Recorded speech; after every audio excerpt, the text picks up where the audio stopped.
Hello, everybody. This is John Leland. Welcome to another edition of Video Mojo Live.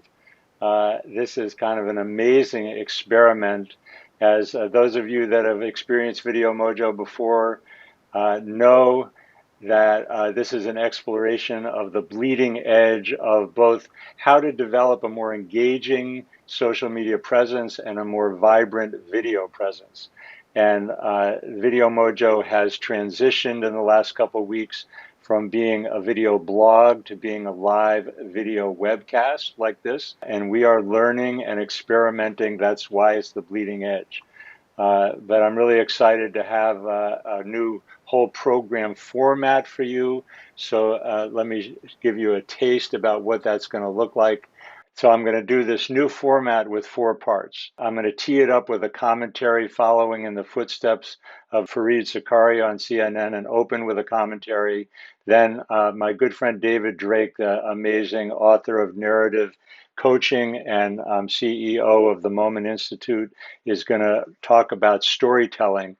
I talked about beyond storytelling in a previous episode with Michael Cass, and we're going to go to the next level of beyond storytelling and how story can be a very meaningful, powerful, authentic key to a more vibrant video presence.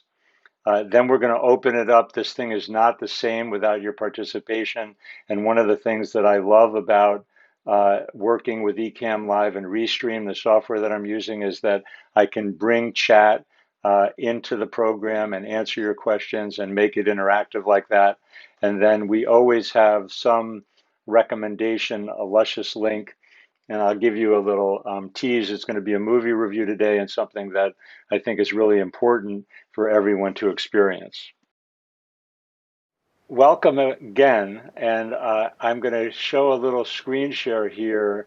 So this is the famous Nike ad, "There is no finish line," and my commentary this morning is really about how what we're doing in life, on the web, video marketing, internet marketing, or just living things in general, is a process. We have a tendency to think about it as a product or a thing. And one of my pet peeves about internet marketing are the quick fix, formulaic approaches that if you just follow this formula, this recipe, you're guaranteed to make money while you sleep. It's not like that. And, I've been doing leading edge media for 40 something years and had my own company amazingly for 35. And my experience is that it's a process. There is no finish line. And I've been reading a book by Cal Newport called "So Good They Can't Ignore You." And he makes a distinction between the passion mindset and the tradesman or the craftsman's skill set. And what's interesting to me about the craftsman is that he or she engages in a process, learns something over time, cares about developing skill. And that's the point that Newport makes, is the find your passion and the money will follow ends up being a kind of quick fix. And it really is very vague and potentially dangerous, and that it can mislead you and I think our mindset is that there's this, I'm going to find my passion. There's this thing here that's going to change everything. And what changes everything is working one step at a time in baby steps and moving along. So like the Nike ad says historically, there is no finish line, but as the Zen monks say, the journey is the reward. And that's kind of my favorite part of this whole journey, is that I get to enjoy it as I go along. And whatever happens is whatever happens. So I hope that's meaningful and useful to you. The collaborative conversation is the second section. And my good friend David Drake is standing by here on Skype. Good morning, David. How are you? Good morning, John. Good to see you. Yeah, it's good to see you too. So David is the author, like I said before, of narrative coaching. He's also the CEO and founder of the momentinstitute.com. And he's a really remarkable human being. I really am honored by our friendship, David, as well as the opportunity to offer some of your wisdom to our viewers and listeners. He's a thought leader who has been with the Institute of Coaching at Harvard. He's taught over 20,000 practitioners in 40 countries around his narrative coaching technology, and has worked with over 70 organizations on change and leadership initiatives using their own stories. And that really is kind of the important thing here.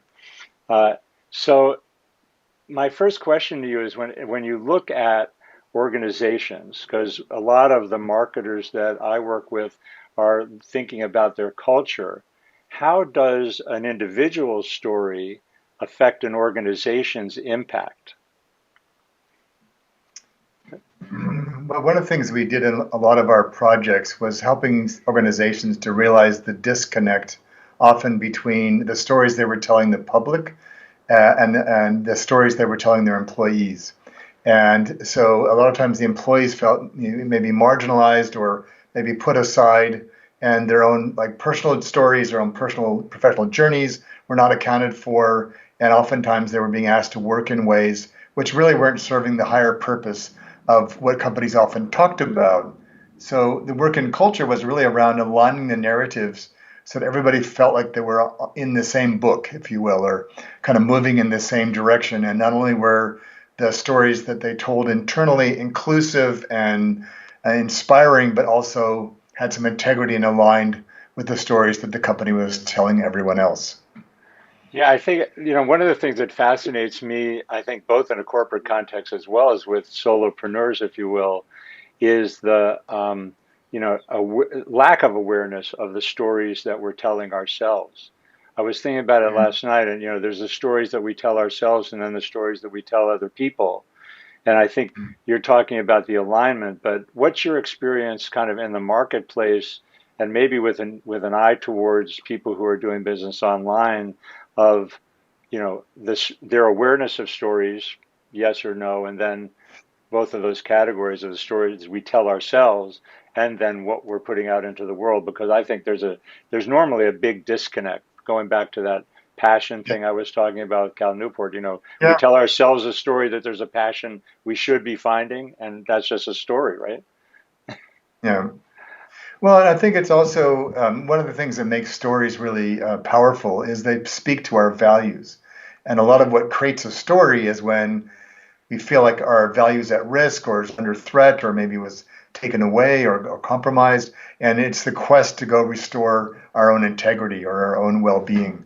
And so I think a lot of times, again, we get in trouble when we're chasing after a story, like you said, John, that we're being led to believe is what we should be doing. And we see enough examples in the marketplace of people that may not have high integrity or high authenticity, but succeed anyways. And I think for me that, that isn't one path one could choose, but a lot of the people we know that as solopreneurs in particular, really want to do something meaningful in the world with whatever their craft is. And so I think really looking at what are the values that your audience most appreciates? What are they really missing right now in their life, particularly in the pandemic, that you can speak to? And I look at my daughter, and she's been on social media since she's quite young, and I track what she follows, and it's really people that she trusts. And especially when things were a bit rocky, when she lost her graduation and her prom and her summer job and university because of the pandemic, and she was a bit, adrift. And I listened to her talk about who she turned to on the web. And there were people that spoke to her value about comfort and familiarity and stability, but people that she could relate to and trust implicitly. And she's actually met a couple of these people in person. I've watched some things with her that way. And so if you understand what your audience values the most, you can look for stories yourself and also elicit their stories that speak to them about how they're going to get their values fulfilled. If you don't understand your customers' values and you're just trying to sell them something, then there's going to be a mismatch and they're going to perceive that and they're going to be less likely to want to engage you or buy from you. Yeah. I mean, that it's really a key component of what goes on with online media is trust. You really hit a key button there. And so a really important thing that I would love you to speak to, David, is how we be ourselves, how we be our authentic selves. What's the role of story in doing that? Because I think that authenticity is what makes the connection and kind of really helps us build those relationships and develop that trust. Do you agree? Yeah.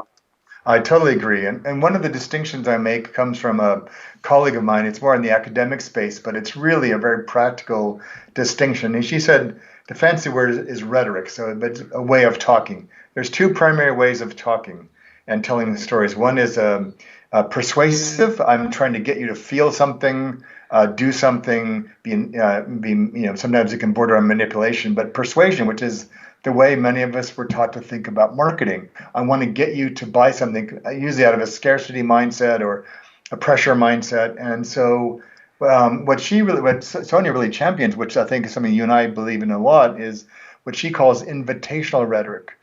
And so the use of story is less about I'm going to try to move you to feel a certain way or to act in a certain way, but more of an invitational, using your stories to create an opening for people to come meet you. So it might be like a really authentic telling about, part of why I created this business was because I realized I was really frustrated. I couldn't find what I needed. I was kind of losing traction in my business. And I kind of figured out a few things I'd like to be able to share with you. But being humble and open to share about your own journey invites people to say, wow, I thought they had everything together. I see how successful they are. But in reality, they were like I am now 2 years ago. And they might have something of value I might learn from to hear more about their journey. And so I think the piece that's missing is that in the anxiety about how do I grow my business or how do I adapt my business in the pandemic is sometimes we're tempted to push harder or be louder or be more different, which some people have used to their success. But I think in the long run, it's people that find a way to make it safe and desirable for you to come be with them. And so that's what we think of as using stories in an invitational manner. Yeah, Yeah. I love that, and I think that element of I use the term working in public. That's what we call the Hmm. experiment that we did last week, and it's really kind of what's still going on this week. Has that kind of openness that you were just talking about, and being willing to share the journey with people, because as you said, if you're on a journey, other people can relate to that. Awesome. Yeah. I want to, so I'm going to bring up our community campfire slide just to let people know Okay. that this is a community and we want to make sure that you participate. So I have good news, which is that I see Samantha here on, you can't see it, David, but I've got Samantha's wave up on the screen.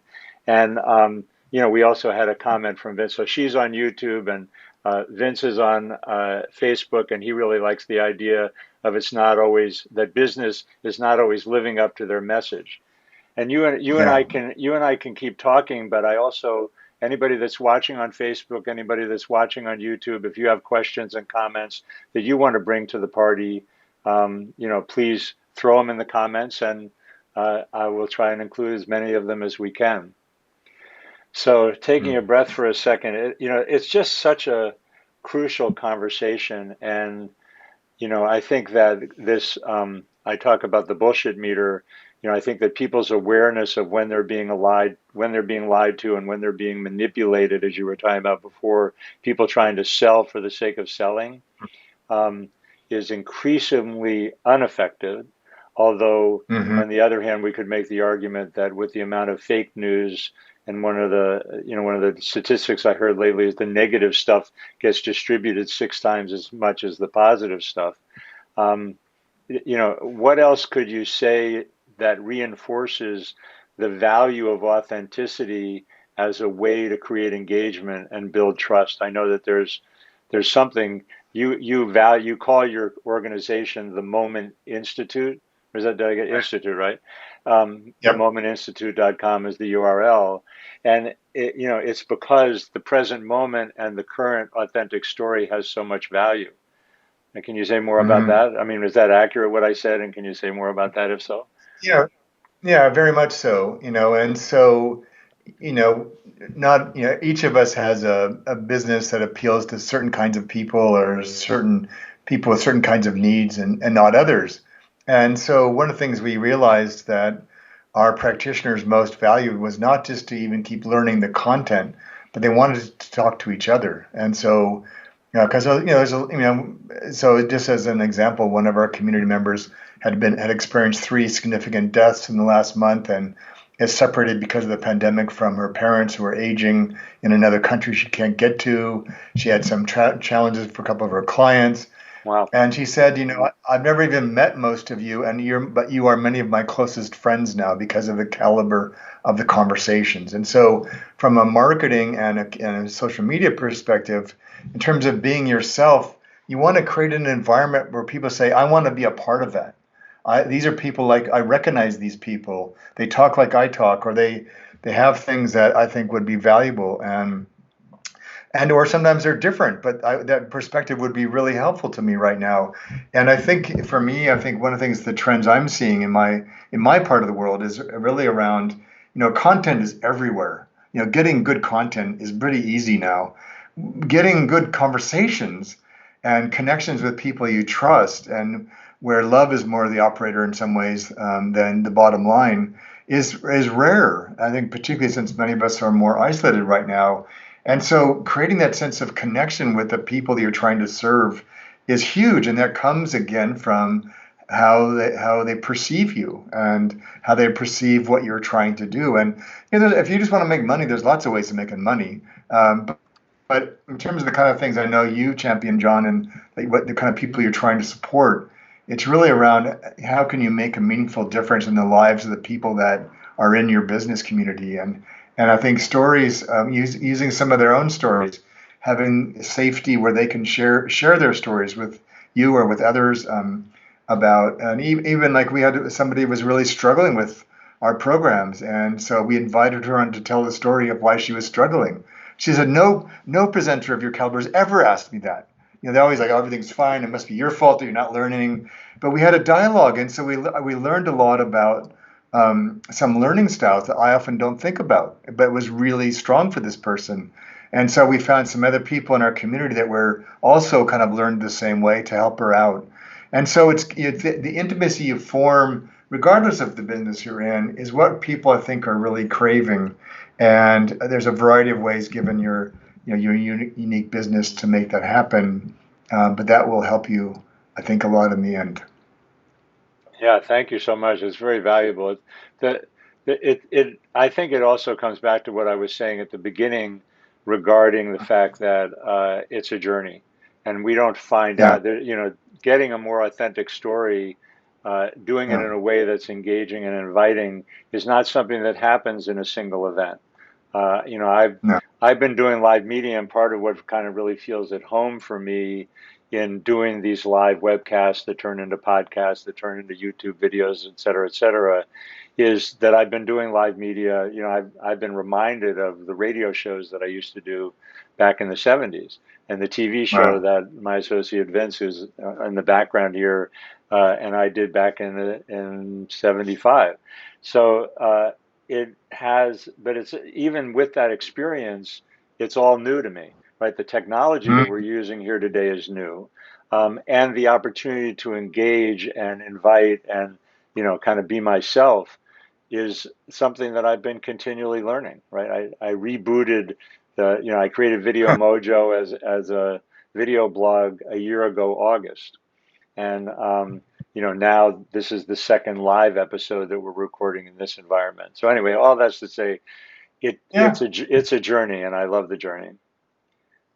Did you want to add something in there? I think we're in No, good shape. but I think, yeah, no, I think we're doing well. But I just was going to add that part of what this invites us to think about is that we live in a time where everything is changing and there's a lot of uncertainty. And so that agility to really sense where your customers are at and how their needs are changing. And one of the things I tell our students is, I wake up every day asking, how am I today? How's my team today? How's the work today? How's the community today? How's the world? How's the whole world today? And what kind of things would be of service to them? And so we're making these adjustments in real time as we go, which people are just extraordinary. They're just so appreciative of, as opposed to trying to get them to fit into what we already have because we're done. So you should just come here. And they're like, yes, but my needs are over here now. And so I think it's a time when, to really trust your own craft, really have an agile business model, really have your ear to the ground about how your customers are really doing and what they're really needing, which they often don't have language for yet. You see it in them before they often can describe it. I think really puts you again at a place of trust where people say, oh, this person really hears us. They really see us. They're really responding to the things that are important to us. Um, Yeah, and so that's we found so that, so important. Yeah, yeah, so thank you so much, David. We're open to one last question if we can get it. Vince made a good comment, which says that there are lots of ways to make money, but are you making money in a way that's meaningful and authentic? And I think right. that you're resonating the value that I'm always talking about, which is, if it's not meaningful media, it's just more noise. And probably the Yeah, last thing we need right now is more noise. So no. And so our job is to find the signal. And yeah, yeah, exactly, David. And I know that that's what narrative coaching is all about. And that's the book is called Narrative Coaching. And tell me, it has a good subtitle. Say it for me, since I don't have the top of mind. the definitive guide to bringing news stories to life. Yeah, and news stories that are authentic and real are what life is all Yep, about in a way, and create you bet. meaningful media, like Vince was talking about. Uh, so anyway, thank you again for making the time. I know that you have a lot going on, and so really fun to be with you again. And thanks so much for your contribution. You're most welcome, John. Thank you. Okay, and so now it's time for Luscious Links, which is one of my favorite things. Is always sharing valuable resources. And what I want to do today is share with you a movie review. And this is the movie that is currently on Netflix called The Social Dilemma. And I really can't recommend this movie more strongly. I know a lot of people are kind of afraid to see it. And because it brings up the reality, it tells the truth of the fact that for all and I want to make sure that it's a balanced story here. I'm an enthusiastic advocate for using social media like I was just talking about with David in a meaningful way. But there is a dark underbelly and a very serious concern, what they call the social dilemma, of the way that we are being used as products. We are not the customers of social media and of Facebook and of Google and of the rest of the social media companies. We are actually the product. Our attention, our data is what's being sold to the advertisers who provide the revenue that make these tech companies the biggest companies in the world now. So Google and Facebook and YouTube and all of that, it's a massive business that's in a sense preying on our attention and doing everything they can to have us be addicted. And so I've been a big advocate for a long, long time about media literacy and understanding the way stories are edited in TV news, for example. But I think it's also crucial to have social media literacy. And The Social Dilemma, this movie on Netflix that I'm highly, highly recommending and is today's Luscious Links, goes deep. There are a lot of really great thought leaders and activists named Tristan Harris, the author Roger McNamee, who wrote Zucked. I discovered for the first time Shoshana Zuloff, I think is her name, who wrote Surveillance Capitalism. She's a Harvard Business School professor. Jaron Lanier, the father of virtual reality. People who have been high-level executives at Facebook, at Google, the guy who invented the like button, on and on. And they are there to testify to we need to wake up to what's happening with social media and the power and the very real dangers that are increasing suicide rates among particularly young women. Um, you know, Playing a big role in the dangers that are very, very present to our democracy and down the line. So I think this is an important film because we all need a better understanding of what's happening with social media. Like I said, social media literacy. So today's Luscious Link is the Social Dilemma on Netflix. And with that, I think we're almost at 30 minutes, and our new format is actually happening. So we'll be back next week with more Luscious Links with another meaningful interview, and we hope you'll join us with your questions.